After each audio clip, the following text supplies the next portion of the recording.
Le bruit de la porte d'entrée qui se referme dans mon dos cette nuit-là n'a pas fait le moindre écho. C'était un petit clic métallique, à peine perceptible, exactement comme la place que j'occupais dans cette famille. Un bruit de fond. Une présence qu'on tolère, mais qu'on ne remarque vraiment que lorsqu'elle devient encombrante. J'avais 25 ans, et je venais de ranger l'intégralité de mon existence dans 4 valises noires, empilées avec une précision chirurgicale, dans le coffre de ma voiture usagée. Il était 3 heures du matin. La maison de ma mère, une bâtisse cossue avec sa façade faussement accueillante et ses volets impeccablement repeints, dormait d'un sommeil profond. À l'étage, ma sœur cadette respirait doucement sous ses draps en soie, rêvant probablement de la prochaine chose qu'on lui offrirait sur un plateau d'argent.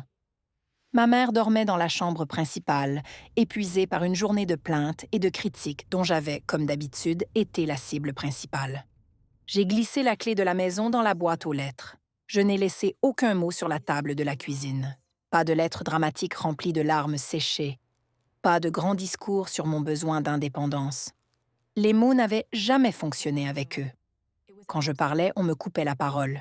Quand je pleurais, on me traitait de manipulatrice. Alors, j'ai choisi le langage qu'il comprenait le mieux, l'indifférence. J'ai démarré le moteur.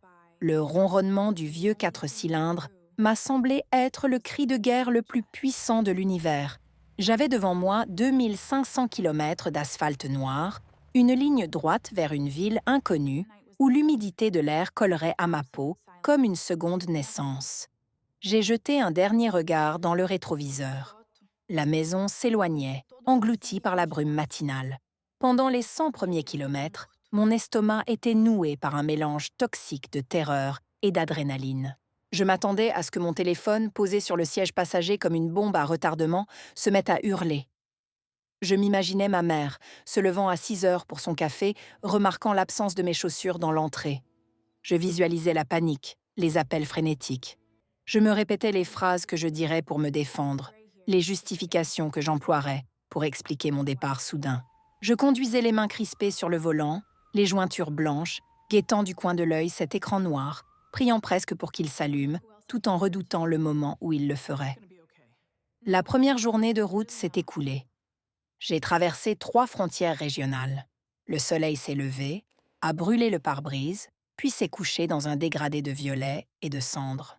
J'ai mangé un sandwich au goût de carton dans une station-service anonyme, entouré de chauffeurs routiers aux yeux cernés. Mon téléphone n'a pas sonné. Une notification de ma banque, un courriel pour une promotion sur des chaussures. C'est tout. Le soir, dans un motel miteux dont les murs sentaient la fumée froide et le désespoir, j'ai posé l'appareil sur la table de chevet. J'ai fixé l'écran pendant 1 heure entière. Le silence commençait à prendre une texture, une épaisseur dans l'air de la chambre.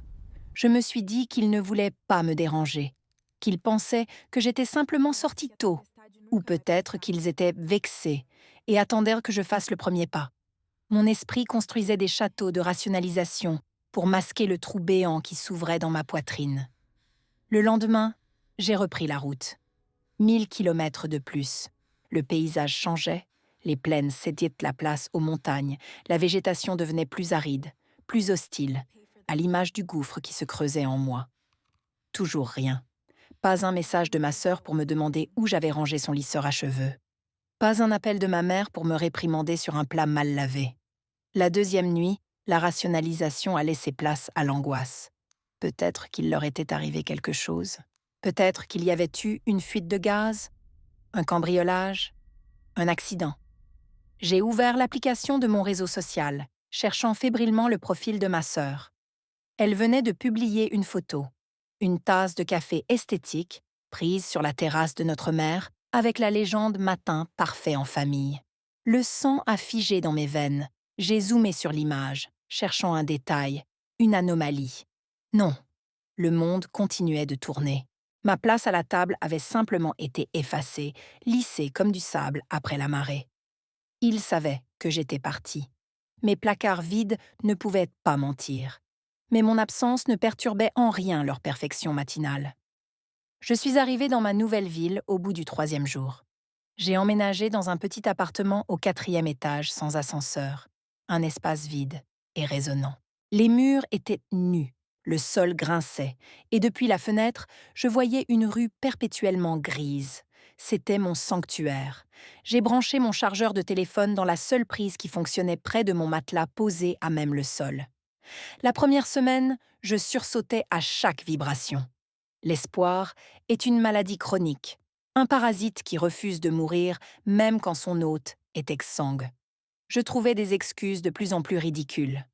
Le réseau passait mal. Elle voulait me laisser respirer. Elle préparait une grande surprise pour mon installation. C'est pathétique, la façon dont l'esprit d'une enfant mal aimée tente de coudre des vêtements chauds avec des toiles d'araignée. Le premier mois est passé. 30 jours complets. 720 heures.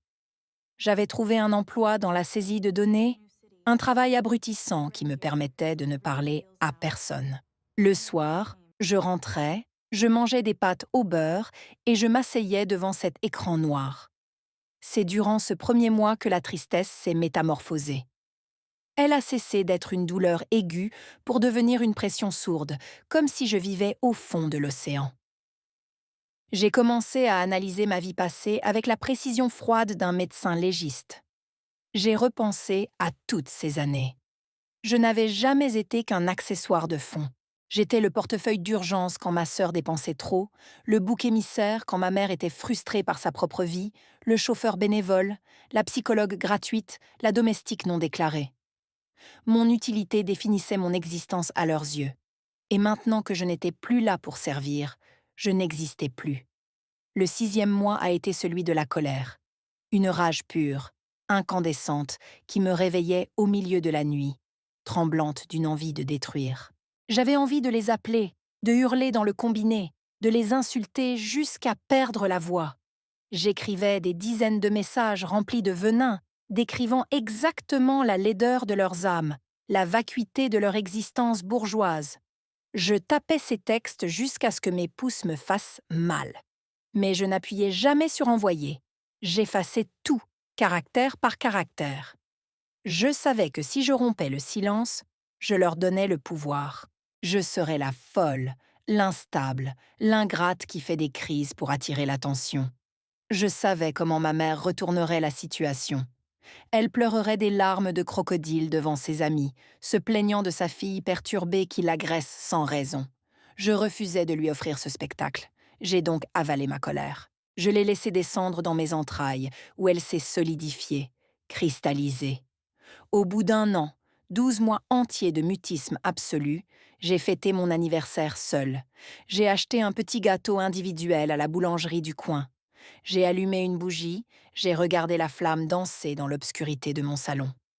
Mon téléphone affichait minuit. Rien. Pas un message automatique. Pas un email. Même ma compagnie d'assurance m'avait envoyé une carte virtuelle. Mais le ventre qui m'avait porté restait silencieux. J'ai soufflé la bougie, et dans cette expiration, la dernière particule d'amour que j'avais pour ces gens a quitté mon corps. C'était une sensation physique. J'ai senti mes épaules s'affaisser, mes poumons se vider d'un poison que je respirais depuis 25 ans. La guérison par la nécrose. J'ai mangé mon gâteau, et pour la première fois de ma vie, j'ai savouré la paix. Le silence de ce téléphone n'était plus une torture, c'était un bouclier. J'étais devenue invulnérable parce que j'étais devenue inexistante pour eux, et par conséquent, ils n'avaient plus aucune emprise sur moi. Les mois qui ont suivi, jusqu'au 18e, ont été les plus calmes de mon existence. J'avais construit une nouvelle vie, solide, pragmatique. Je m'étais fait quelques connaissances, je gagnais correctement ma vie, j'économisais. J'avais changé de coiffure, de façon de m'habiller, je marchais la tête droite. Le fantôme de la fille effacée qui servait de paillasson était mort et enterré sous 2500 kilomètres de distance. Le passé était un dossier clos, rangé dans une boîte mentale verrouillée à double tour. Je ne regardais plus leurs réseaux sociaux, je ne pensais plus à eux avant de dormir. J'avais réussi l'impossible, je m'étais amputée de ma propre famille, sans anesthésie, et j'avais survécu à l'opération. Mon téléphone ne me servait plus qu'à écouter des podcasts et à répondre à mes collègues de travail. Il n'y avait plus de menaces, plus d'attentes. J'étais devenue une forteresse de glace, impénétrable et sereine, jusqu'à ce vendredi de novembre. Ce vendredi de novembre ressemblait à tous les autres vendredis depuis ma renaissance. Le ciel de la ville déversait une pluie fine et glaciale, le genre de précipitation cynique qui ne lave rien mais s'infiltre partout, transformant les trottoirs en miroirs sombres où se reflétaient les phares jaunes des voitures engluées dans les embouteillages. J'étais rentrée de mon travail de saisie de données avec une fatigue satisfaisante, celle d'une journée honnête où je n'avais eu à justifier mon existence à personne. J'avais retiré mon manteau trempé, je m'étais préparé une tasse de thé fumant, et je m'étais assise sur mon canapé d'occasion, celui dont les ressorts fatigués épousaient parfaitement la forme de mon dos. Mon appartement était silencieux, d'un silence absolu, protecteur. C'était mon donjon. Mon téléphone était posé sur la table basse, face vers le plafond. J'écoutais le martèlement régulier des gouttes sur le vitrage, savourant cette solitude que j'avais payée au prix fort, celle de l'exil volontaire. J'allais avoir 27 ans dans quelques mois, et l'idée de ma famille n'était plus qu'un concept abstrait. Une cicatrice pâle sur une peau qui avait fini par durcir. Et puis, l'écran s'est allumé. Il n'y a pas eu de son, car mon appareil était en mode silencieux depuis 18 mois. Par précaution, par paranoïa, ou peut-être par une intuition animale de ce qui allait inévitablement se produire. Ce fut juste une lueur soudaine, un rectangle bleuté qui a déchiré la pénombre de mon salon. Mon regard a été attiré par ce phare miniature. Pendant une fraction de seconde, mon cerveau a traité l'information avec la banalité habituelle, une alerte météo, un rappel de facture, un message de mon opérateur téléphonique. Mais mon corps a compris avant mon esprit. Avant même que je ne puisse déchiffrer les lettres qui composaient la notification, une décharge électrique a traversé ma colonne vertébrale. L'air dans mes poumons s'est transformé en plomb. Mon estomac s'est contracté avec une violence inouïe, me donnant la nausée.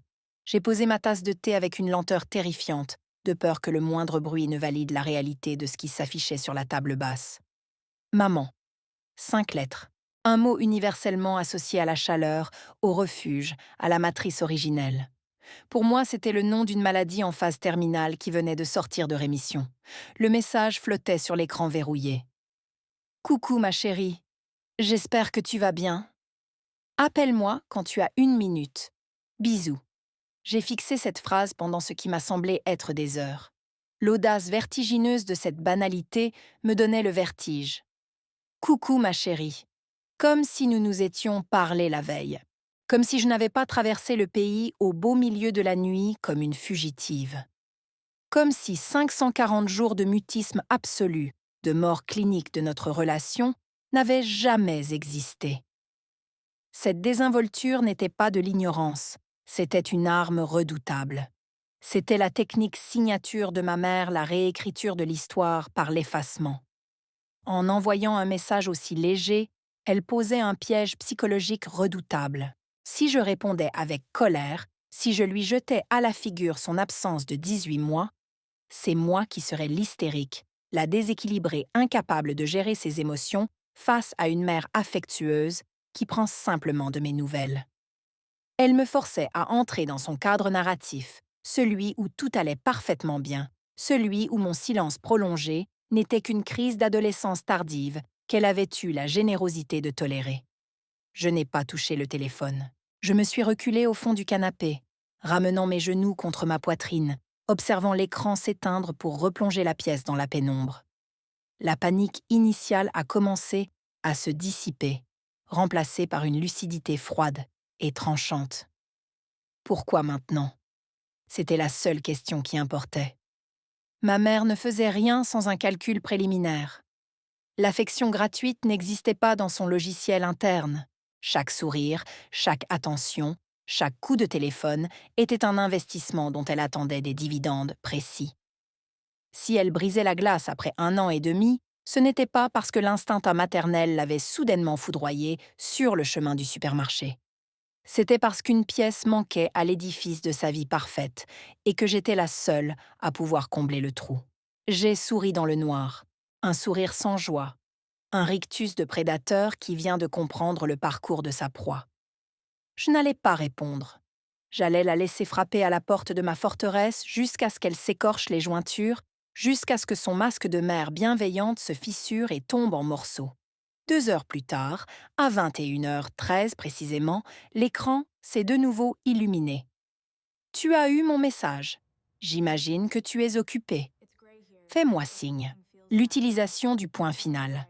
La disparition du bisou. Le ton devenait déjà plus sec. L'impatience commençait à percer sous le vernis de la politesse. Elle savait que j'avais lu le premier message. Les accusés de réception étaient activés. Je ne m'étais même pas donné la peine de les masquer car je ne pensais plus jamais recevoir de communication de sa part. Elle voyait ce double crochet bleu, cette confirmation numérique que j'existais, que je la voyais et que je l'ignorais délibérément. Ce devait être une torture exquise pour son ego surdimensionné. Pour une femme qui avait passé sa vie à exiger l'attention immédiate de tous ceux qui l'entouraient, se heurter à un mur de silence intentionnel devait ressembler à une asphyxie.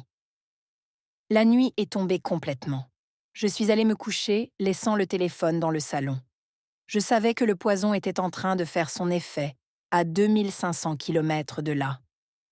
Je me suis endormie avec une facilité déconcertante. Le samedi matin, quand je suis allée me préparer un café, le rectangle noir sur la table basse semblait irradier une énergie sombre. J'ai appuyé sur le bouton latéral. 11 notifications, 9 messages textes, 2 appels manqués, 1 message vocal. L'avalanche toxique avait officiellement commencé. Je me suis assise avec ma tasse, j'ai déverrouillé l'appareil et j'ai commencé l'autopsie de cette folie nocturne. À 1h du matin, la rhétorique avait basculé dans la culpabilisation victimaire. C'est quand même incroyable que ta propre mère doive te supplier pour avoir un signe de vie. J'ai passé une nuit blanche à m'inquiéter pour toi. Tu trouves ça normal de me traiter de cette façon après tout ce que j'ai fait pour toi? J'ai relu ce message 3 fois. L'audace de l'inversion accusatoire était presque admirable d'un point de vue clinique. Elle, qui n'avait pas cherché à savoir si j'étais morte ou vivante pendant 18 mois, s'érigeait soudainement en martyr de l'inquiétude maternelle. Et la référence à tout ce qu'elle avait fait pour moi. C'était le grand classique. Nourrir, loger et vêtir l'enfant qu'elle avait elle-même choisi de mettre au monde était présenté comme un acte de charité sacrificielle dont je serais éternellement débitrice. À 3 heures du matin, les appels manquaient. Puis, le message vocal. Je l'ai écouté en mettant le haut-parleur, gardant mes distances avec l'appareil comme s'il contenait un virus contagieux. Sa voix a rempli mon appartement. Ce n'était pas la voix douce et mielleuse qu'elle utilisait devant ses amis, de la chorale ou ses collègues de travail. C'était la voix rauque, tendue, vibrante de rage contenue qu'elle réservait à l'intimité de nos 4 murs, la voix qui précédait généralement des heures de violence psychologique ininterrompue. « Écoute-moi bien, disait-elle, le souffle court. Je sais que tu vois mes messages. Cette petite crise d'autorité est ridicule. Tu as passé l'âge de faire des caprices de gamine. Rappelle-moi immédiatement quand tu auras fini de bouder. C'est urgent. » Clic. Bouder. Le mot a résonné dans le silence de mon salon, ricochant contre les murs nus.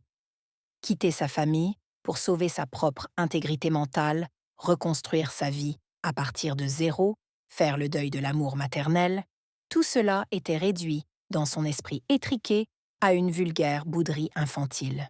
Cela prouvait à quel point elle était incapable de me concevoir comme une entité indépendante, dotée d'une volonté propre. Pour elle, je n'étais qu'une extension défectueuse d'elle-même, un membre qui refusait temporairement d'obéir aux commandes du cerveau central. Mais le mot le plus important de son message vocal n'était pas bouder. C'était le dernier mot. Urgent. L'urgence. La confirmation définitive que cette frénésie de communication n'avait absolument rien à voir avec moi, avec mon bien-être ou avec un quelconque remords. Quelque chose avait explosé dans son univers parfait et les débris menacèrent sa stabilité. La journée du samedi a été une escalade vertigineuse. Mon téléphone ne cessait de s'allumer. Les messages passaient de la colère à la négociation, puis aux menaces voilées. À 14 heures, ton père est très déçu de ton comportement. À 16 heures, si tu ne me réponds pas, je vais devoir appeler la police pour signaler ta disparition. À 18 heures, je te préviens, cette famille ne tolérera pas ce manque de respect éternellement. C'était un florilège de la manipulation narcissique, un manuel pratique de la destruction émotionnelle, livré en direct sur mon écran. Je regardais ce spectacle avec une fascination macabre. J'étais le scientifique observant des bactéries s'entre-dévorer dans une boîte de pétri. La terreur que je ressentais la veille s'était évaporée, remplacée par un sentiment de pouvoir absolu, le pouvoir de celui qui détient le silence. Mon absence de réaction la poussait à la folie, la forçait à abattre ses cartes une, à révéler l'étendue de son instabilité. Le dimanche matin, la tempête semblait s'être calmée. Le téléphone est resté silencieux jusqu'à 10 heures. Et puis, un long pavé de texte est arrivé. Le manifeste final. Le message où l'illusion tombait, où le besoin cru et misérable était enfin exposé à la lumière du jour. C'était un chef-d'œuvre de cynisme déguisé en drame familial. Je me suis assise à ma table de cuisine, un verre d'eau froide à la main, pour lire ce qui allait devenir l'arrêt de mort définitif de toute relation entre nous. Le message commençait par un paragraphe de victimisation habituelle, expliquant à quel point son cœur de mère saignait face à ma froideur. Puis, sans aucune transition logique, la vérité brutale éclatait à la deuxième phrase du second paragraphe. Ta sœur est dans une situation dramatique. J'ai arrêté ma lecture un instant. Ma sœur, l'enfant doré, la princesse intouchable dont les moindres désirs étaient désordre absolu, celle dont les caprices ruinaient nos Noëls, et dont les échecs scolaires étaient toujours la faute des professeurs incompétents. J'ai pris une grande inspiration, et j'ai continué. Elle a fait de mauvais investissements. Des gens malhonnêtes ont abusé de sa naïveté. Elle risque de perdre son appartement, et pire encore, elle est menacée de poursuites judiciaires. Tu sais à quel point elle est fragile. Elle ne supportera pas le scandale. Ça la détruira psychologiquement. Ton père et moi avons déjà épuisé nos économies pour payer les premiers avocats. Mais ce n'est pas suffisant. Nous avons besoin de 70 000 € avant la fin du mois pour étouffer l'affaire. Nous sommes une famille, et dans les moments sombres, la famille doit faire front commun. Je sais que tu as toujours été économe. Tu travailles depuis longtemps, tu vis modestement. Tu dois contracter un prêt à ton nom. Avec ton emploi stable, les banques ne te refuseront rien. Nous te rembourserons progressivement, bien sûr. Mais il faut agir vite. Sauve ta sœur. Tu lui dois bien ça. J'ai relu le message du début à la fin. Une fois, 2 fois, 3 fois, chaque mot s'imprimait au fer rouge dans mon esprit, non pas de douleur, mais de confirmation. Le puzzle était complet. La logique implacable de cette famille dysfonctionnelle était étalée sous mes yeux, dans toute sa splendeur pathétique. Ma sœur, qui avait passé les 5 dernières années à parader sur les réseaux sociaux avec des sacs de créateurs, à voyager à Dubaï et à mépriser ouvertement mon mode de vie qu'elle qualifiait de médiocre et dépressif, avait fini par se brûler les ailes. Ce n'était pas de la naïveté, c'était de la cupidité aveugle et de l'arrogance. Elle s'était probablement lancée dans une de ces combines pyramidales ou un projet de pseudo-entreprise désastreux. Et maintenant que le château de cartes s'effondrait, menaçant l'image sociale de mes parents, l'unique chose qui comptait vraiment pour eux, on venait taper à la porte de la servante exilée. Tu lui dois bien ça. Cette phrase me donnait la nausée. Qu'est-ce que je lui devais, au juste? Les années où elle volait mon argent de poche sans jamais être réprimandée. Les soirées où je devais faire ses devoirs universitaires pour éviter que ma mère ne me harcèle. Les dîners de famille où j'étais humiliée pour la mettre en valeur, comparée défavorablement à sa soi-disant brillance sociale. Je ne lui devais rien, je leur devais encore moins. Mais ce qui était prodigieux dans ce message, ce n'était pas la demande aberrante de contracter un prêt ruineux à mon nom pour sauver les apparences. C'était la supposition, la certitude absolue de ma mère que j'allais le faire. Elle ne me posait pas la question. Elle me donnait un ordre. Tu dois contracter un prêt. Elle partait du principe que mon conditionnement était si profond, si parfaitement ancré dans mon cerveau depuis l'enfance, que même après 18 mois d'éloignement, il suffirait qu'elle tire sur la laisse de la culpabilité familiale pour que je revienne ramper, prête à sacrifier mon avenir financier sur l'autel de la réputation de ma sœur. 42 messages, 42 notifications d'urgence, d'insultes, de menaces et de lamentations, concentrées sur un seul week-end, uniquement pour me transformer en compte en banque sacrificielle. Le silence de l'année et demie précédente n'était pas un respect de mon espace, c'était simplement la période pendant laquelle je ne leur étais d'aucune utilité. Ils avaient oublié mon existence jusqu'à ce que les huissiers menacent leur façade bourgeoise. C'était le degré zéro de l'humanité. L'utilitarisme poussé à son paroxysme sociopathique. J'ai posé le téléphone sur la table. L'horloge de la cuisine affichait midi. La pluie avait cessé, laissant place à un ciel blanc, aveuglant et stérile. Une tranquillité terrifiante s'est emparée de moi. Ce n'était plus la paix de l'exil, c'était le calme absolu qui précède le largage d'une bombe nucléaire. Le deuil que j'avais cru terminé s'est achevé à cette seconde précise. Je n'étais plus triste, je n'étais plus en colère. J'étais devenue la lame aiguisée d'un scalpel prêt à opérer une tumeur cancéreuse. Ma mère avait réclamé mon attention. Elle l'avait exigée avec la violence de 42 messages en un week-end. Elle voulait que je m'implique dans les affaires de la famille. Elle voulait que je sauve ma sœur du scandale. J'allais lui donner exactement ce qu'elle demandait. J'allais m'impliquer. J'allais répondre. Mais je n'allais pas le faire avec des mots tapés sur un clavier, effaçables, manipulables, sujets à interprétation. Je n'allais pas me lancer dans une joute verbale stérile où elle retournerait chaque argument contre moi. La réponse que je préparais allait être matérielle, tangible, lourde. Elle allait peser exactement le poids des secrets, des mensonges et de l'hypocrisie qui avaient cimenté cette famille pendant des décennies. Depuis mon adolescence, sachant instinctivement que je serais toujours la coupable désignée en cas de problème, j'avais développé une habitude maladive. Je conservais des traces, des documents, des captures d'écran imprimées, des correspondances, des relevés bancaires que j'avais trouvés ou qui m'impliquaient, malgré moi. C'était mon assurance vie, une archive secrète que j'avais emportée dans mes valises noires cette nuit-là et qui dormait depuis 18 mois dans le fond d'un placard de mon nouvel appartement. Je me suis levée de ma chaise avec la précision d'un automate. Je suis allée dans la chambre, j'ai ouvert la porte du grand placard mural et j'ai dégagé les vieux pulls qui masquaient l'étagère du bas. J'en ai extrait une boîte d'archives en carton rigide, renforcée par du ruban adhésif gris. Je l'ai portée jusqu'à la table du salon et je l'ai posée avec un bruit sourd. À l'intérieur de cette boîte ne se trouvaient pas les 70 000 € réclamés par ma mère.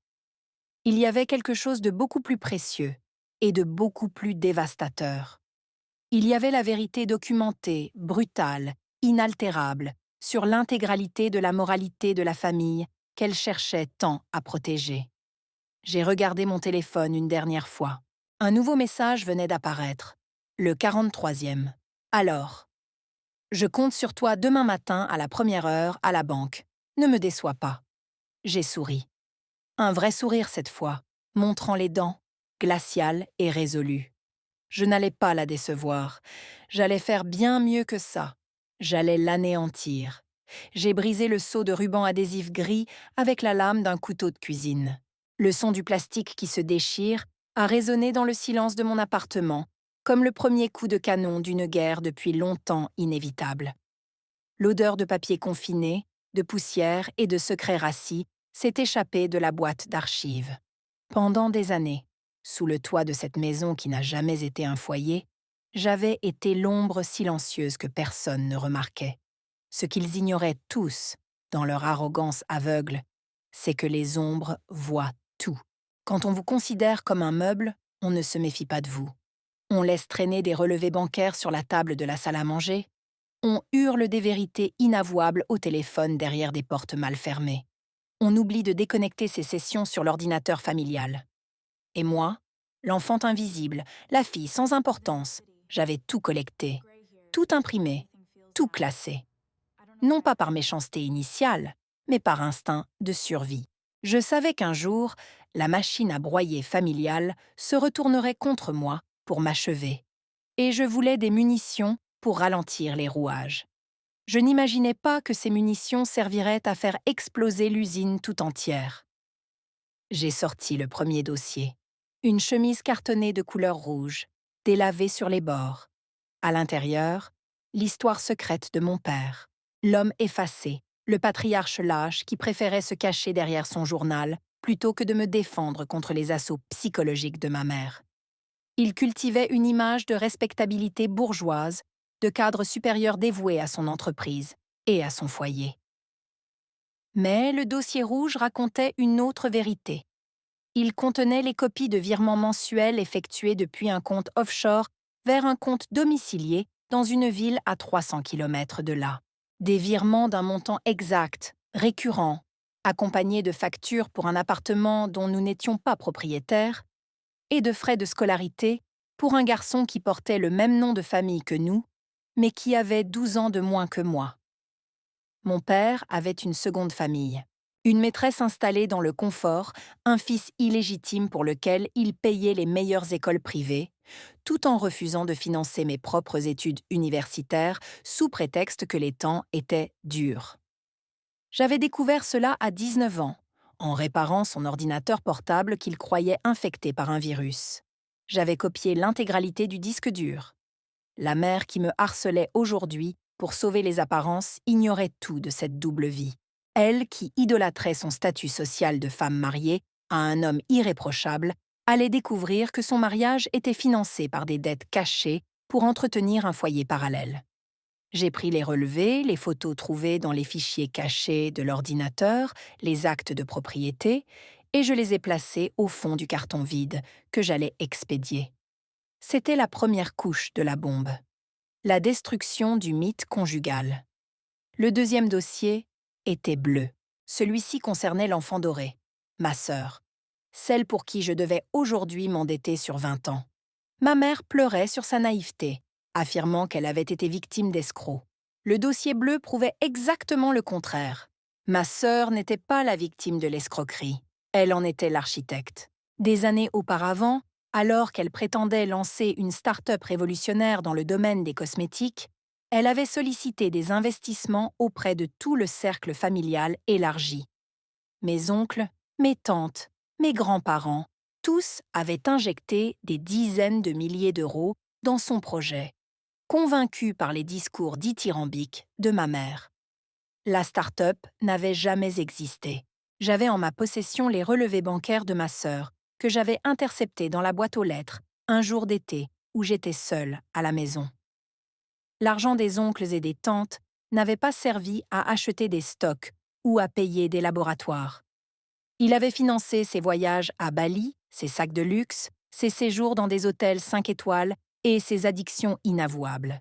Elle avait siphonné les économies de notre propre sang pour entretenir l'illusion de sa réussite sur Internet. Plus grave encore, j'avais la copie des faux documents comptables qu'elle avait fabriqués de toutes pièces sur l'ordinateur du salon pour rassurer les oncles qui commençaient à poser des questions. Des faux en écriture pure et simple. Si ces documents atterrissaient entre les mains de la famille élargie, ma sœur ne risquerait pas seulement le scandale social. Elle risquerait la prison, dénoncée par sa propre famille. Et ma mère, qui s'était portée garante moralement de cette entreprise, serait vue comme la complice d'une voleuse. J'ai délicatement posé le dossier bleu sur le rouge. La deuxième couche. La destruction du mythe de la fille parfaite et de la solidarité familiale. Le troisième dossier était noir.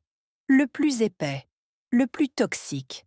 Il était exclusivement consacré à la femme qui venait de me laisser 42 messages. Ma mère, la grande prêtresse de la morale et du sacrifice. J'ai ouvert la chemise noire avec une lenteur respectueuse, comme on ouvre le cercueil d'un tyran pour vérifier qu'il est bien mort. Dedans se trouvaient les preuves de son vol le plus abject, celui qui avait définitivement tué le peu d'amour filial qui me restait à l'époque de mes 22 ans. Il s'agissait de la succession de ma grand-mère maternelle. À sa mort, Le testament avait été curieusement expédié, ma mère affirmant que ma grand-mère, dans sa démence sénile, avait tout légué à des associations et n'avait laissé que des babioles à la famille. C'était un mensonge absolu. En fouillant dans les papiers administratifs de ma mère pour chercher un justificatif de domicile, j'étais tombée sur la véritable copie du testament, délivrée par le notaire. Ma grand-mère n'était pas folle. Elle savait parfaitement ce qu'elle faisait. Elle avait rédigé un testament holographe dans lequel elle divisait son héritage financier en 3 parts inégales, dont la plus grosse m'était destinée, expliquant dans une lettre jointe qu'elle savait que j'étais la seule à ne pas être aidée par mes parents et qu'elle voulait me garantir un avenir. Ma mère avait intercepté le courrier du notaire. Elle avait utilisé une procuration falsifiée pour clôturer les comptes de ma grand-mère avant même que la succession ne soit officiellement ouverte, transférant l'intégralité des fonds sur un compte joint qu'elle possédait avec ma sœur. Elle m'avait volé mon héritage.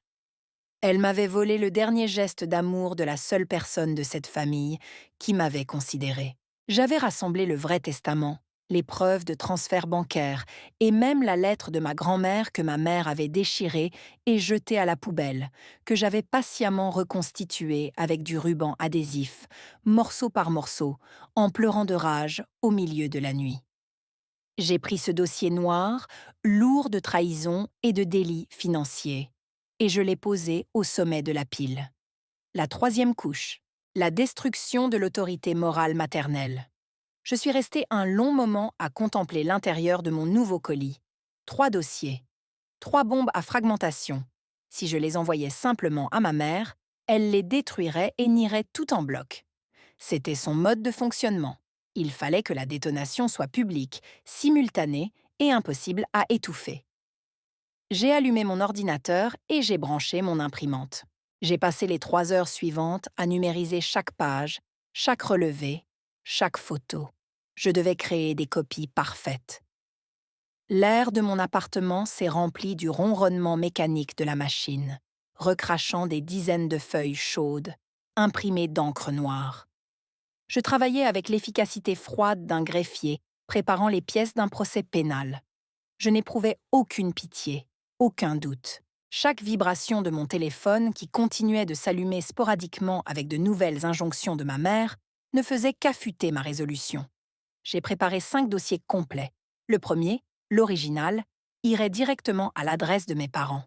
Le deuxième était destiné à mon oncle aîné, le patriarche officieux de la famille élargie, celui-là même qui avait investi la plus grosse somme dans la fausse entreprise de ma sœur. Le troisième irait à la sœur de mon père, une femme bavarde et vindicative qui se ferait une joie de propager la nouvelle de l'enfant illégitime. Le quatrième était pour le cabinet d'avocats qui gérait les affaires de la famille. Le cinquième était pour moi, une archive de sécurité au cas où il tenterait de me poursuivre en justice pour diffamation. J'avais des preuves irréfutables pour chaque allégation. La vérité n'est pas de la diffamation. J'ai rédigé une lettre d'accompagnement, une seule page, imprimée en 5 exemplaires. Je n'ai utilisé ni formule de politesse cynique, ni envolée lyrique sur ma douleur passée. La littérature n'avait pas sa place ici, seulement les faits. Le texte était concis, chirurgical. Chère famille, suite à l'insistance de ma mère pour que je m'implique financièrement afin de sauver ma sœur d'un prétendu scandale lié à de mauvaises affaires, j'ai estimé qu'il était de mon devoir de clarifier la situation financière et morale de l'ensemble de notre foyer. Vous trouverez ci-joint les documents nécessaires pour comprendre pourquoi je refuse catégoriquement d'associer mon nom, mon crédit ou mon avenir à cette famille. Je vous invite à examiner attentivement les relevés concernant la succession de notre grand-mère, les véritables bilans comptables de l'entreprise de ma sœur, financés par vos dons, ainsi que les dépenses extra-conjugales de mon père.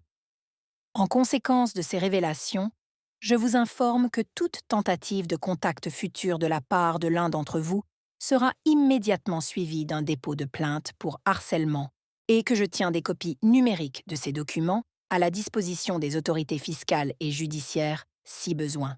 Adieu. J'ai signé les lettres avec un stylo à encre noire, appuyant fermement sur la pointe jusqu'à presque transpercer le papier.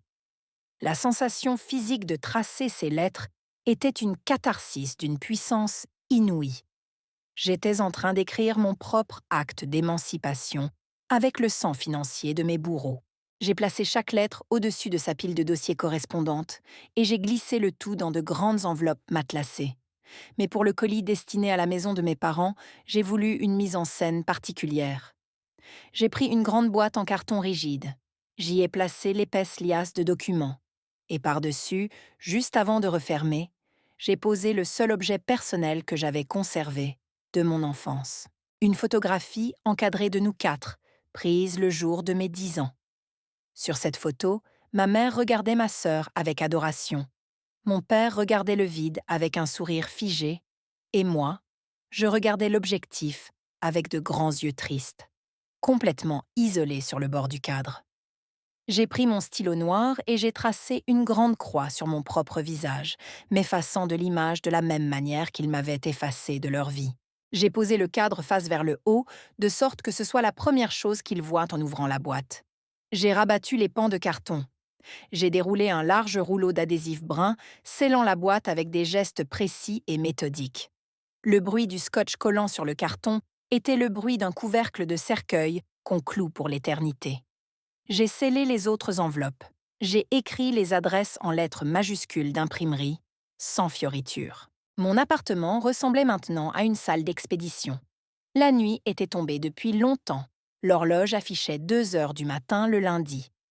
L'ultimatum de ma mère fixait notre rendez-vous imaginaire à la banque pour l'ouverture des portes à 8 heures.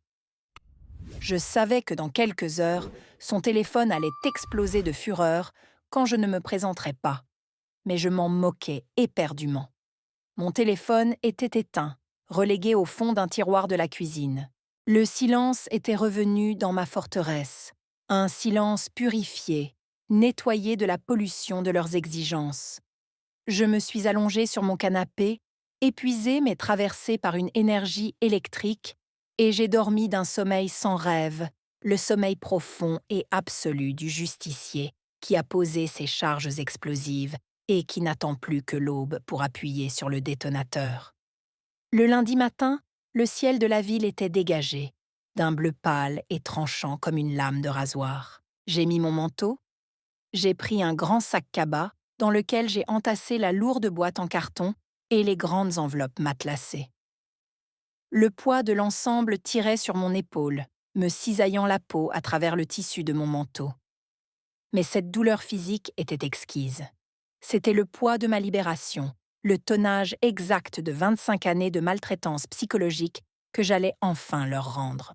J'ai descendu les 4 étages de mon immeuble à pied, mes pas résonnant dans la cage d'escalier silencieuse. Je suis sortie dans la rue. L'air froid m'a giflé le visage, vivifiant, pur. Les gens se pressaient pour aller au travail, le visage enfoui dans leurs écharpes, perdus dans la monotonie de leur lundi matin. Ils me croisaient sans me voir, ignorant que la jeune femme calme qui marchait au milieu d'eux transportait de quoi détruire les fondations d'une dynastie bourgeoise entière. Je suis arrivée au bureau de poste central à 9 heures précises, au moment même où les portes automatiques s'ouvraient. L'odeur familière de colle, de papier recyclé et de produits d'entretien m'a accueillie. Il n'y avait presque personne, seulement quelques personnes âgées venues payer des factures. Je me suis avancée vers le guichet libre. L'employé, une femme d'une 50aine d'années, avec des lunettes suspendues à une chaîne, m'a adressé un sourire fatigué. J'ai hissé la grosse boîte et les enveloppes sur le comptoir en formica. Le bruit mat du carton frappant la surface a attiré son attention. « Je voudrais envoyer tout ceci, s'il vous plaît », ai-je dit d'une voix parfaitement posée, sans la moindre inflexion d'émotion. « En envoi standard », a demandé l'employé en approchant la première boîte de sa balance. « Absolument pas », ai-je répondu en la regardant droit dans les yeux. « Tout doit partir en courrier recommandé avec accusé de réception. Remise en main propre contre signature obligatoire. Pour chacun des envois. » L'employé a haussé les sourcils, surprise par le ton de ma voix, ou peut-être par le coût que cela allait représenter. Mais elle a hoché la tête. Elle a commencé à imprimer les lourds bordereaux autocollants. J'ai rempli les formulaires de recommandation un à un. J'écrivais le nom de ma mère, le nom de mon oncle, le nom de ma tante. Chaque lettre tracée sur le formulaire jaune était un clou supplémentaire. La machine a pesé le grand carton. 3 kilos et 400 grammes. 3 kilos de mensonges, de fraude, de vol et de trahison. L'employé a collé les bordereaux rouges et blancs avec soin, s'assurant que les codes barres étaient bien lisibles. Elle a tapé longuement sur son clavier, enregistrant chaque destination dans la base de données nationale. Cela fera un total de 92,50 €, a-t-elle annoncé d'une voix neutre. J'ai sorti ma carte bancaire. 92 €. C'était le prix de ma tranquillité éternelle. C'était l'investissement le plus rentable de toute mon existence, bien plus rentable que les prétendues entreprises de ma sœur. Le terminal a bipé. Paiement accepté. L'employé a rassemblé la boîte et les enveloppes dans un grand chariot en grillage métallique situé derrière elle. J'ai regardé le chariot s'éloigner vers l'arrière-salle de tri. C'était fait. Le missile avait quitté le silo. La trajectoire était verrouillée. Il n'y avait plus de retour en arrière possible, plus de discussions, plus de négociations. Voici vos reçus et vos numéros de suivi, a dit l'employé en me tendant une liasse de tickets thermiques imprimés. Vous pourrez suivre l'acheminement sur notre site Internet. Il devrait être livré d'ici mercredi ou jeudi au plus tard, vu la distance. Je l'ai remercié d'un signe de tête. J'ai pris les tickets, je les ai pliés soigneusement et je les ai glissés dans la poche intérieure de mon manteau. En sortant du bureau de poste, le soleil avait percé les nuages blancs. La rue me semblait plus large, les couleurs des vitrines plus éclatantes. Mon épaule était légère, délestée de son fardeau mortel. J'ai pris une grande inspiration, remplissant mes poumons de l'air glacial de la ville. Le compte à rebours de 48 heures venait de s'enclencher. À 2500 kilomètres de là, ma mère devait être en train d'hurler sur le répondeur de mon téléphone éteint, persuadée que j'étais une lâche fuyant ses responsabilités. Elle ignorait que la véritable tempête ne se trouvait pas dans le silence de son combiné, mais dans les cales d'un camion postal qui prenait la route en direction de sa façade parfaite, prêt à la pulvériser. Le mardi et le mercredi qui ont suivi mon passage au bureau de poste ont été les jours les plus étranges de toute mon existence. Le temps semblait avoir perdu sa consistance habituelle. Les minutes s'étiraient comme du goudron chaud, et pourtant, les heures filaient avec la rapidité vertigineuse d'une chute libre. Je continuais ma routine avec une précision mécanique, une parodie de normalité. Je me levais à la même heure, je buvais mon café noir devant la fenêtre de ma cuisine, en regardant les passants engoncés dans leurs manteaux. Je prenais le bus numéro 42 pour me rendre à mon travail de saisie de données. Je tapais des chiffres sur mon clavier d'ordinateur, j'alignais des colonnes sur des tableurs, je répondais poliment aux salutations ternes de mes collègues. Personne dans cet immeuble de bureaux grisâtres ne pouvait se douter que la jeune femme silencieuse du fond de l'open space venait d'ordonner une frappe chirurgicale sur les fondations d'une famille entière à l'autre bout du pays. Mon rituel s'était simplifié à l'extrême. Toutes les 2 heures, je sortais mon téléphone portable de ma poche. Non pas mon ancien téléphone, qui restait éteint et caché dans un tiroir de ma cuisine, mais le nouveau, celui que j'utilisais pour ma vie présente. J'ouvrais le navigateur Internet et je tapais la série de 13 chiffres et lettres de mon reçu postal. Ce numéro de suivi était devenu mon obsession, ma prière silencieuse, mon mantra. Le mardi matin, le statut indiquait simplement « prise en charge par notre réseau ». Le mardi soir, la ligne avait évolué pour afficher « en transit » sur notre plateforme logistique centrale. Le mercredi midi, le message s'était transformé en « acheminement en cours » vers le centre de distribution régionale. Chaque mise à jour géographique de ces colis était une décharge d'adrénaline pure dans mon sang. J'imaginais les camions blancs de la poste roulant sur les autoroutes, à travers la nuit, traversant les plaines, franchissant les fleuves, portant dans leurs flancs métalliques la destruction totale de l'hypocrisie de mes parents. Le système postal national, avec sa bureaucratie froide et son efficacité aveugle, était devenu l'instrument de ma justice karmique. La nuit du mercredi au jeudi a été blanche. Je n'ai pas fermé l'œil une seule seconde. Je suis restée assise sur mon canapé d'occasion, enveloppée dans une couverture, fixant l'écran de mon ordinateur portable posé sur la table basse. Je savais que les distributions de courrier recommandées dans le quartier résidentiel de mes parents s'effectuaient généralement entre 10 heures et midi. J'avais calculé le décalage, anticipé chaque étape.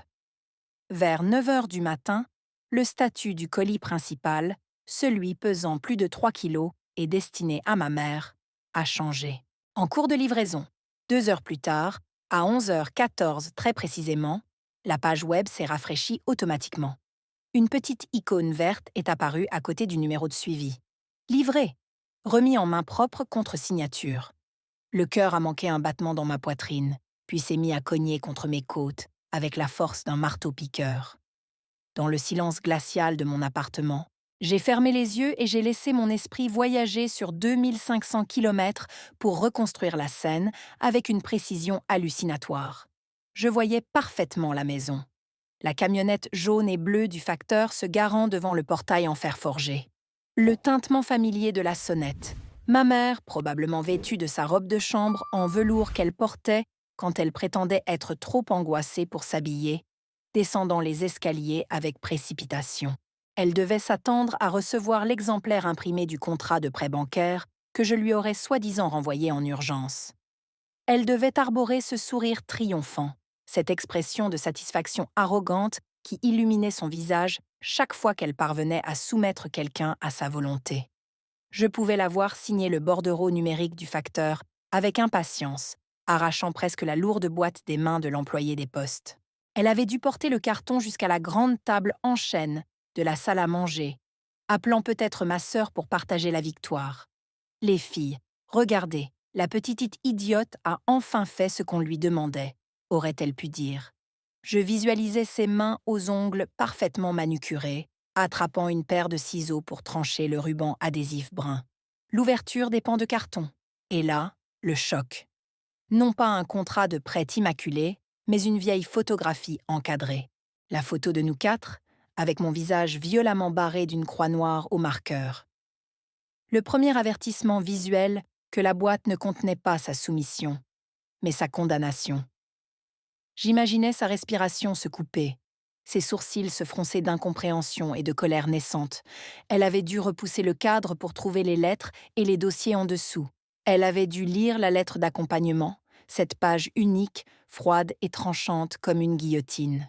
J'aurais donné des années de ma vie pour voir la couleur quitter son visage, à mesure que ses yeux parcouraient les lignes, l'informant que son vol, concernant l'héritage de ma grand-mère, était exposé, que les fraudes de sa fille préférée étaient documentées, et que la double vie de son mari parfait était révélée au grand jour. La théorie psychologique veut que face à un traumatisme soudain, l'être humain passe par le déni avant d'atteindre la colère ou l'acceptation. Ma mère n'a jamais fait les choses selon les règles. Son déni a dû durer le temps d'ouvrir le dossier noir, le temps de voir les copies de ses propres signatures falsifiées sur les relevés bancaires de sa propre mère décédée, le temps de comprendre que l'enfant qu'elle avait rabaissé, ignoré et utilisé toute sa vie avait méthodiquement accumulé les preuves de ses crimes pendant des années sans jamais trahir la moindre émotion. L'effondrement de son ego monumental a dû provoquer une onde de choc physique dans la pièce. Je la voyais s'effondrer sur l'une des chaises de la salle à manger, incapable de respirer, tandis que ma sœur, s'approchant par curiosité, découvrait le dossier bleu contenant les preuves de ses escroqueries envers ses propres oncles et tantes. Il était midi dans mon appartement. J'ai marché jusqu'à la cuisine, j'ai ouvert le tiroir du bas et j'ai sorti mon ancien téléphone. Celui qui n'avait pas sonné pendant 18 mois avant de cracher 42 messages en un week-end. Je l'ai branché sur le secteur et j'ai maintenu le bouton d'allumage enfoncé. Je n'avais pas l'intention de répondre, ni même de lire les messages textes. Je voulais simplement accéder à ma messagerie vocale depuis un réseau Wi-Fi pour entendre le son de la destruction. L'appareil a mis du temps à démarrer, s'étouffant presque sous le poids des notifications en attente. L'écran s'est figé pendant de longues minutes avant de m'afficher l'icône de la messagerie vocale. 68 messages vocaux accumulés depuis lundi matin. J'ai commencé l'écoute à partir du lundi. Les premiers messages étaient exactement ce que j'avais prévu. De la rage pure, de l'indignation. Ma mère hurlant que je n'étais pas à la banque, que j'étais une lâche, une traîtresse, une honte pour la famille. Les messages du mardi devenaient menaçants, évoquant des avocats imaginaires et des poursuites pour abandon de famille, un concept juridique qu'elle venait probablement d'inventer pour l'occasion. Les messages du mercredi oscillaient entre la supplication larmoyante et les insultes les plus dégradantes. C'était la bande sonore d'une manipulatrice qui perdait le contrôle de sa marionnette et qui frappait dans le vide. Mais c'est le message de ce jeudi, laissé à 11h32, soit 18 minutes exactement après la livraison du colis, qui représentait le véritable chef-d'œuvre. J'ai appuyé sur lecture. Au début, il n'y a eu que le son d'une respiration saccadée, presque asthmatique. Puis, un bruit de raclement de gorge terrifiant, comme si la personne essayait de parler tout en avalant du verre pilé. C'était ma mère. Mais sa voix était méconnaissable. Le ton autoritaire, le vernis bourgeois, l'arrogance naturelle, tout avait été désintégré. Il ne restait qu'un gémissement guttural, le cri d'un animal pris dans un piège à mâchoire d'acier. « Qu'est-ce que tu as fait? Qu'est-ce que tu as fait, mon Dieu ?» Elle ne criait pas. Elle murmurait, la voix tremblante d'une terreur absolue. Le son de ma sœur pleurant de manière hystérique en arrière-plan résonnait dans la pièce. « Maman, maman, dis-moi qu'elle ne les a pas envoyés. Dis-moi que c'est un mensonge. » Les sanglots de ma sœur étaient pitoyables, dépourvus de toute la dignité factice qu'elle affichait sur ses réseaux sociaux. La voix de ma mère a repris, chuchotant presque dans le combiné. « Tu es un monstre. Tu es un démon. Si ces papiers sortent de cette maison, je me tue. Tu m'entends? Je me tue, et tu auras mon sang sur les mains. Rappelle-moi. Supprime tes copies. Dis-moi ce que tu veux. De l'argent. Tu veux de l'argent. Je te donnerai tout. Mais ne détruis pas ta famille. » Le message s'est coupé brutalement. J'ai écouté l'enregistrement 3 fois. La menace de suicide ne m'a pas fait scier une seule seconde. C'était l'outil ultime de chantage émotionnel du pervers narcissique acculé. Elle ne se tuerait pas. Elle aimait beaucoup trop sa propre personne, son reflet dans le miroir et l'image qu'elle projetait dans la société pour commettre un acte aussi définitif. En revanche, sa proposition de me donner de l'argent était la preuve irréfutable de sa défaite totale. Elle, qui me considérait comme une misérable incapable de réussir, me suppliait maintenant de fixer un prix pour mon silence. Elle cherchait à acheter l'ombre qu'elle avait passé 25 ans à piétiner. Elle pensait encore pouvoir négocier. Elle croyait, dans son aveuglement égocentrique, que j'avais envoyé ce colis uniquement pour la faire chanter, pour extorquer des excuses ou un paiement, et que si elle parvenait à m'amadouer, le secret resterait confiné entre les murs de la maison familiale. Elle n'avait pas encore compris la portée réelle de l'attaque. Elle ignorait que les autres missiles étaient en train d'atteindre leur cible au même moment, dans d'autres maisons de la ville, dans d'autres boîtes aux lettres. À 14 heures, le statut des autres numéros de suivi a commencé à basculer. Le colis destiné à mon oncle aîné a été marqué comme livré, puis celui de ma tante, puis celui de la permanence du cabinet d'avocat familial. La contagion était officielle. Le virus de la vérité venait d'infecter l'ensemble du réseau. J'ai passé le reste de l'après-midi à écouter les nouveaux messages vocaux qui tombaient sur le répondeur toutes les 10 minutes. C'était une émission de radio en direct diffusant la chute d'un empire de cartes à jouer. Vers 15 heures, c'est mon père qui a laissé un message. C'était la première fois en 18 mois que j'entendais sa voix. Mon père, cet homme lâche qui fuyait le moindre conflit et se cachait derrière le journal télévisé. Sa voix ne tremblait pas de terreur comme celle de ma mère. Elle tremblait de rage, impuissante. Sa couverture venait de sauter. « Ton oncle vient d'appeler », aboyait-il dans le téléphone. « Ta tante a fait une crise de nerfs au téléphone avec ta mère. Qu'est-ce que tu as envoyé? Espèce de petite garce, qu'est-ce que tu as envoyé à ma sœur? Tes histoires ne nous regardent pas. Tu viens de détruire mon mariage, tu m'entends? Ta mère est en train de casser les meubles du salon.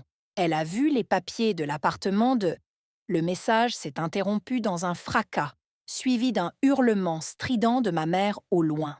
Mon père avait dû s'enfermer dans une pièce pour m'appeler, Et ma mère venait probablement de défoncer la porte après avoir compris qu'il n'était pas seulement la victime de mes révélations, mais qu'il cachait lui-même une double vie et un enfant illégitime depuis des années. La guerre civile venait d'éclater. L'alliance toxique de mes parents, fondée sur le mensonge mutuel et l'exploitation de ma personne, volait en éclats sous la pression de la vérité. À 16 heures, c'était le tour de mon oncle, un homme d'affaires dur, fier de sa réussite, qui tolérait notre branche de la famille uniquement par devoir et qui avait investi 50 000 € dans la fausse start-up de ma sœur. Son message vocal était d'une froideur mortelle, une promesse de destruction légale. « Je viens de recevoir ton courrier », disait-il d'une voix grave et posée. « J'ai lu les bilans de ta sœur. J'ai vu les faux en écriture. Je suis actuellement dans le bureau de mon avocat. Je ne t'en veux pas de me les avoir envoyés. Tu as fait ton devoir. Par contre, tu transmettras à ta mère et à ta sœur qu'une plainte pour escroquerie, abus de confiance et faux et usage de faux sera déposée dès demain matin au tribunal de grande instance. Leurs comptes vont être saisis. Je vais les faire saisir jusqu'au dernier centime et elles finiront en prison. Ne me recontacte plus jamais. Je te souhaite une bonne vie loin de ce cloaque. » Clic. Mon oncle était un homme de parole. Il allait écraser ma sœur sans l'ombre d'une pitié. Et il allait tenir ma mère pour responsable d'avoir cautionné l'escroquerie. La faillite sociale était en train de se transformer en faillite financière et judiciaire. La requête de ma mère qui exigeait que je m'endette de 70 000 € pour étouffer l'affaire était maintenant dérisoire. L'affaire était sur le bureau du procureur par l'intermédiaire du membre le plus puissant de la famille. Ma sœur ne perdrait pas seulement son appartement, elle perdrait sa liberté. Et ma mère ne pourrait plus parader au club de bridge ou à la sortie de la messe en se vantant du succès entrepreneurial de son enfant adoré. À 18 heures, le chaos a atteint son paroxysme. Mon ancien téléphone saturait. Le réseau de la famille élargie était en feu. Les cousines, les tantes éloignées, les amis de la famille qui avaient été mêlés de près ou de loin aux finances de mes parents ou aux projets de ma sœur devaient s'appeler frénétiquement. La tante vindicative, celle à qui j'avais envoyé les preuves de la double vie de mon père, devait déjà être en train de répandre la nouvelle de l'enfant illégitime dans tous les cercles mondains de leur ville de province. Le mythe du père de famille irréprochable et cadre supérieur dévoué était mort, remplacé par l'image d'un adultère menteur détournant les fonds familiaux pour entretenir un bâtard. Le dernier message vocal que j'ai écouté ce jeudi-là a été déposé à 21h45. C'était de nouveau ma mère. Il n'y avait plus de cris. Plus de menaces de suicide, plus de propositions d'argent. Il n'y avait plus que la respiration épuisée d'une femme brisée, assise au milieu des ruines fumantes de son existence artificielle. « Je te hais », a-t-elle simplement murmuré dans le silence de la nuit, avec une froideur qui glaçait le sang. « Je te hais de toute mon âme. Tu n'es plus ma fille. Tu es morte pour moi. Ne reviens jamais. » J'ai souri. J'ai laissé un rire clair et franc s'échapper de mes lèvres, dans la solitude de ma cuisine. C'était exactement l'aveu d'impuissance que j'attendais. Son rejet final n'était pas une punition. C'était la reconnaissance officielle de ma victoire. Je n'étais plus sa fille depuis très longtemps, et je n'avais jamais eu l'intention de revenir.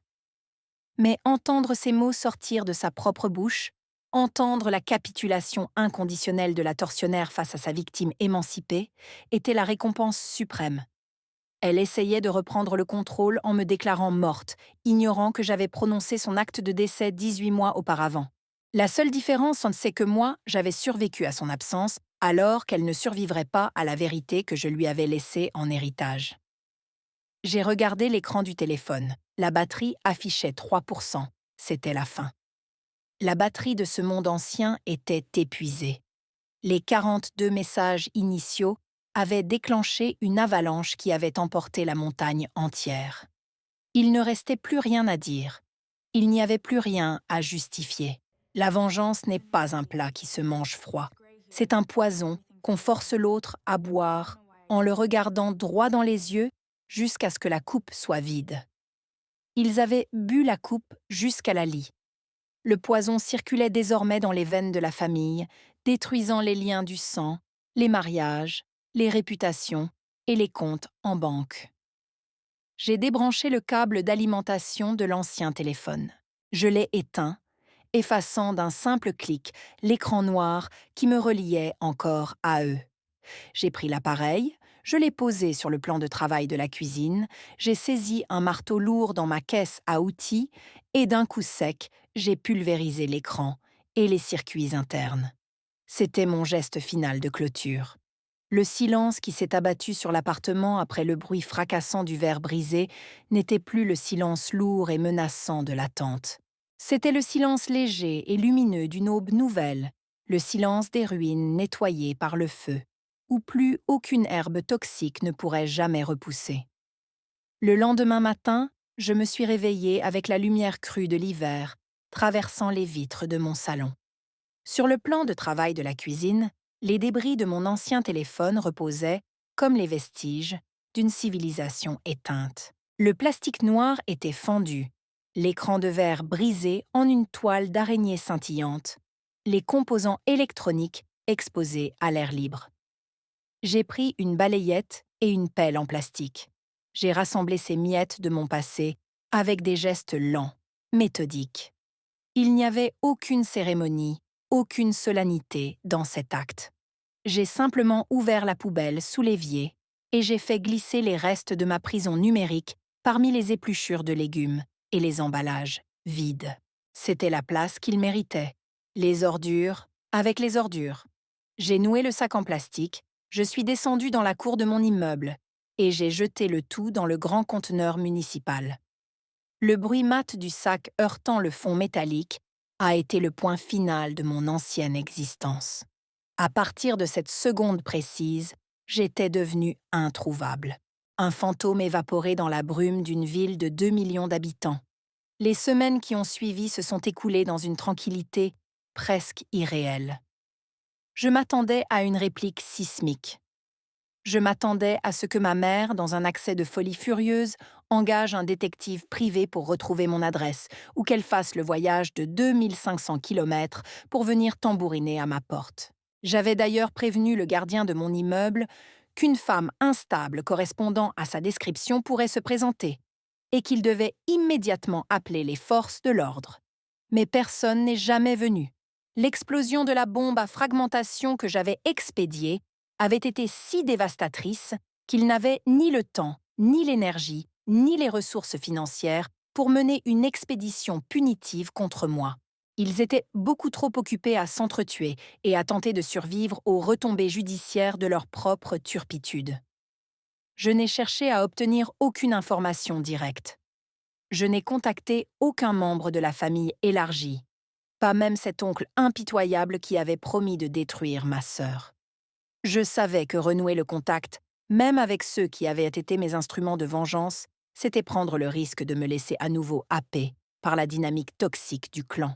Je voulais rester une observatrice omnisciente, lointaine et intouchable. Cependant, l'ère numérique offre des fenêtres d'observation d'une discrétion absolue.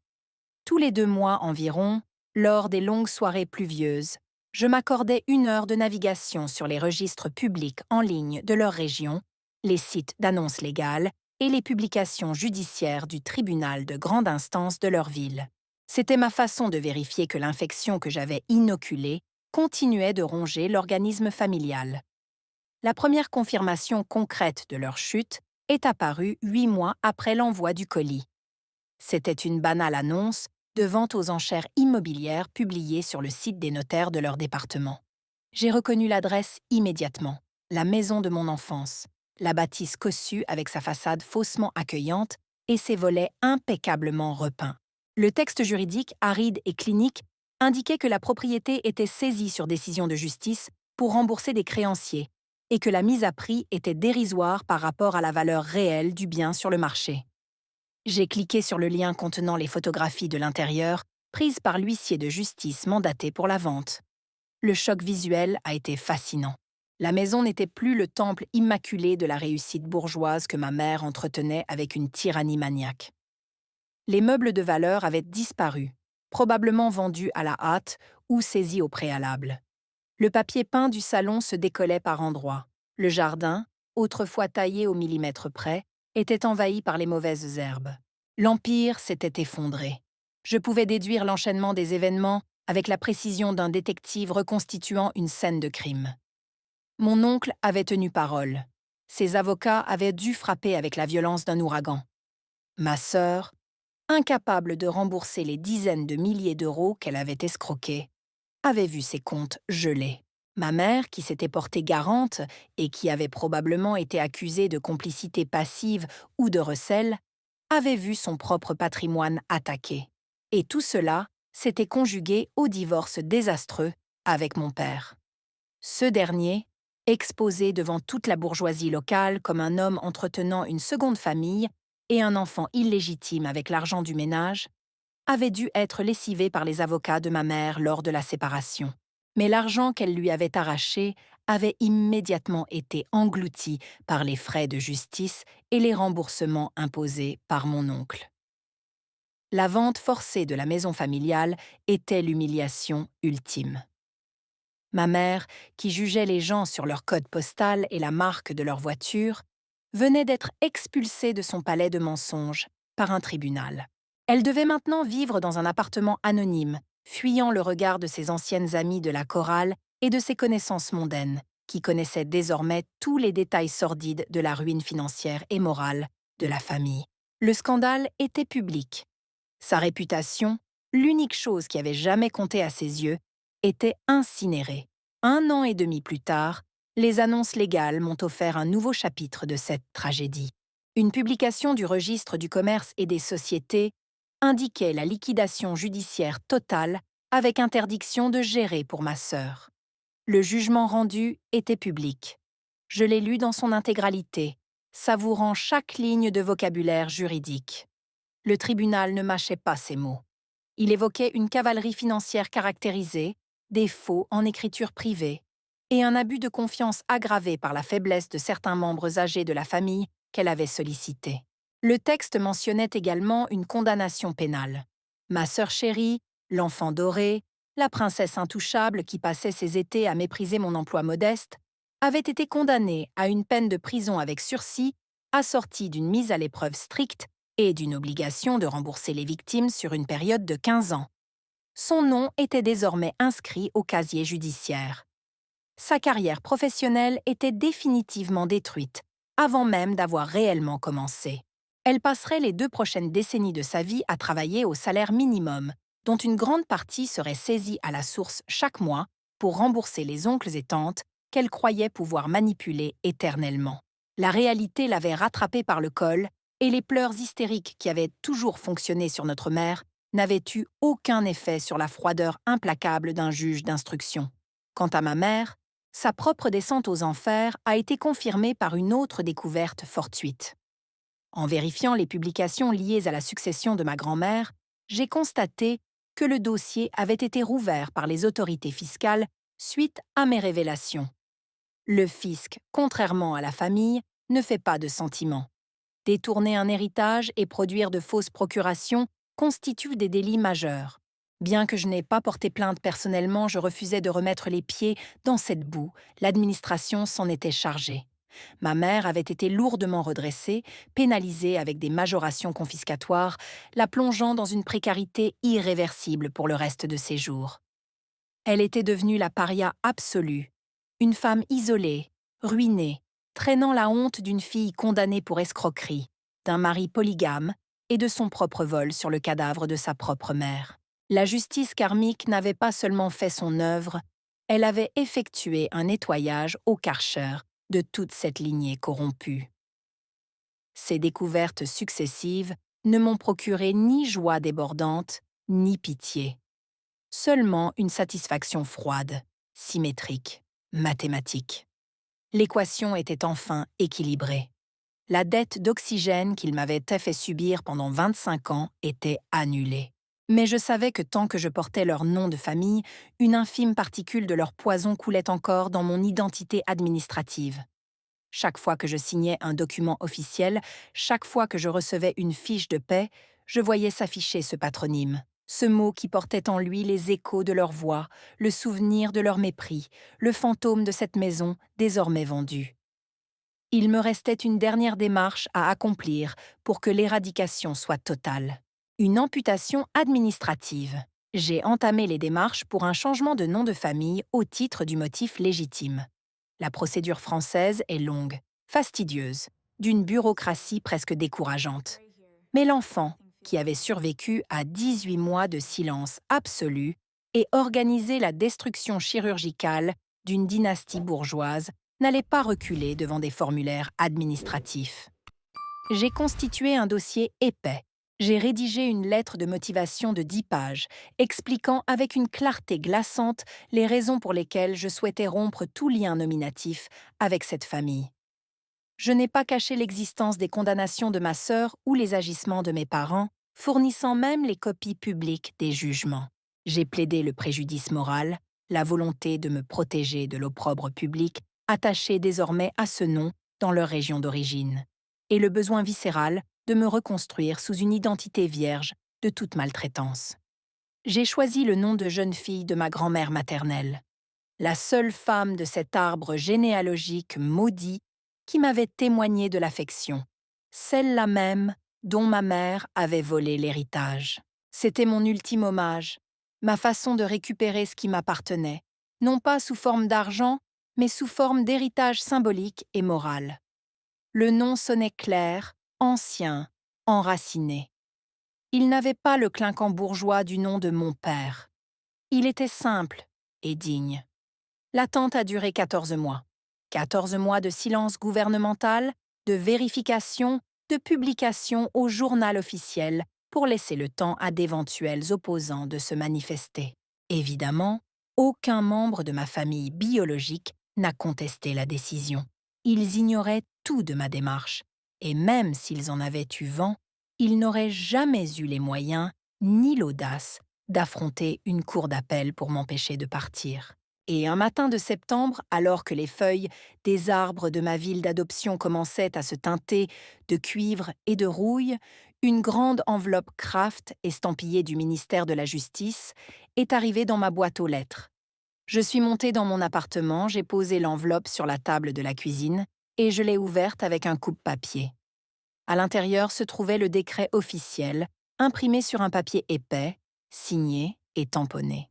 Le ministre de la Justice décrétait que la personne née sous tel nom serait désormais et pour le reste de son existence civile connue sous le nom de jeune fille de sa grand-mère.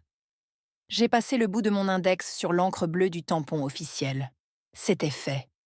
Le cordon ombilical était définitivement tranché, cautérisé au fer rouge par la République elle-même. La fille qu'ils avaient rabaissée, utilisée et ignorée n'existait plus légalement. Elle était morte. Elle avait été remplacée par une femme nouvelle, une citoyenne indépendante, dont l'identité ne devait plus rien à la génétique hasardeuse d'une union toxique. Les mois suivants ont été consacrés à la refonte totale de mon existence matérielle. J'ai fait refaire ma carte d'identité, mon passeport, mon permis de conduire. J'ai informé ma banque, mon employeur, les impôts, la sécurité sociale. Chaque nouvelle carte en plastique qui arrivait par la poste avec mon nouveau nom était une victoire intime. Quand j'ai reçu ma nouvelle carte d'identité, j'ai passé de longues minutes à regarder le petit rectangle holographique.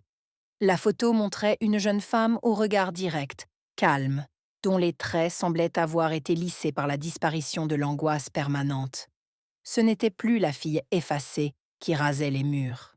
C'était une survivante qui avait réécrit sa propre histoire. 7 années se sont écoulées depuis le jour où j'ai déposé ce lourd carton de 3 kilos et 400 grammes sur le comptoir du bureau de poste. 7 années de silence ininterrompu. L'eau a coulé sous les ponts de ma nouvelle ville, lavant les dernières scories du passé. Mon appartement vide et résonnant s'est peu à peu rempli d'objets que j'aime, de livres que je choisis, de plantes qui poussent sous la lumière de mes fenêtres. J'ai changé de travail. Je ne suis plus dans la saisie de données. J'ai repris des études à distance, j'ai obtenu un diplôme et je travaille aujourd'hui dans l'administration de bases de données sécurisées. Ironiquement, ma capacité à classer, archiver et protéger des informations sensibles s'est transformée en une compétence professionnelle extrêmement recherchée et bien rémunérée. J'ai des amis, de vrais amis, que j'ai choisis pour leur intégrité et leur bienveillance. Des personnes qui ne me demandent jamais de payer pour leur affection ou de m'endetter pour sauver leurs apparences. Il m'arrive parfois, très rarement, lors des longues nuits d'hiver où le vent hurle contre les vitres, de repenser à eux. Ce n'est plus une pensée douloureuse, c'est une réflexion détachée, presque anthropologique. Je repense à la notion même de famille. La société nous conditionne à croire que les liens du sang sont sacrés, inviolables, qu'une mère aime inconditionnellement et qu'une fratrie est un bouclier contre le monde extérieur. Mon existence entière est la preuve terrifiante du contraire. Le sang n'est qu'un fluide biologique. Il ne garantit ni la loyauté, ni le respect, ni la compassion. Parfois, la famille est la maladie, et la fuite est le seul vaccin possible. Certains moralistes de comptoir pourraient dire que la vengeance ne résout rien, qu'elle empoisonne l'âme de celui qui l'exécute. Ces gens-là n'ont jamais été broyés par des pervers narcissiques. Ces gens-là n'ont jamais passé 18 mois à attendre un appel qui ne vient que pour vous réclamer 70 000 euros. Ma vengeance n'était pas une crise de rage aveugle, c'était une opération de salubrité publique. En détruisant leurs illusions, en exposant leurs crimes au grand jour, je n'ai pas seulement sauvé ma propre vie. J'ai mis fin à un cycle d'abus qui aurait continué à faire des victimes. L'oncle qui investissait à perte, la tante trompée par son frère, les contribuables escroqués par ma sœur. J'ai nettoyé l'infection en amputant le membre gangrené. Et contrairement au discours moralisateur, cette destruction m'a apporté la paix. Une paix absolue, profonde, silencieuse. Aujourd'hui, j'ai 32 ans. Je prépare un café dans ma cuisine lumineuse. Mon nouveau téléphone posé sur la table est silencieux. Mais ce silence n'est plus une torture. Il n'est plus l'attente névrotique d'un signe de vie de mes bourreaux. Ce silence est la musique de ma liberté. C'est l'espace vide que j'ai gagné de haute lutte. Un espace où personne ne m'exige rien, où personne ne me juge, où personne ne m'utilise. Je regarde par la fenêtre, le ciel est d'un bleu parfait, sans le moindre nuage. Je bois une gorgée de café chaud. La fille ignorée est morte. La femme qui l'a vengée est vivante, forte et invulnérable. Et pour la première fois depuis ma naissance, je me sens exactement là où je dois être. Nulle part près d'eux, infiniment proche de moi-même. L'histoire est close. Le colis a été livré. La destruction est totale. Et le silence des ruines est la plus belle symphonie que je n'ai jamais entendue.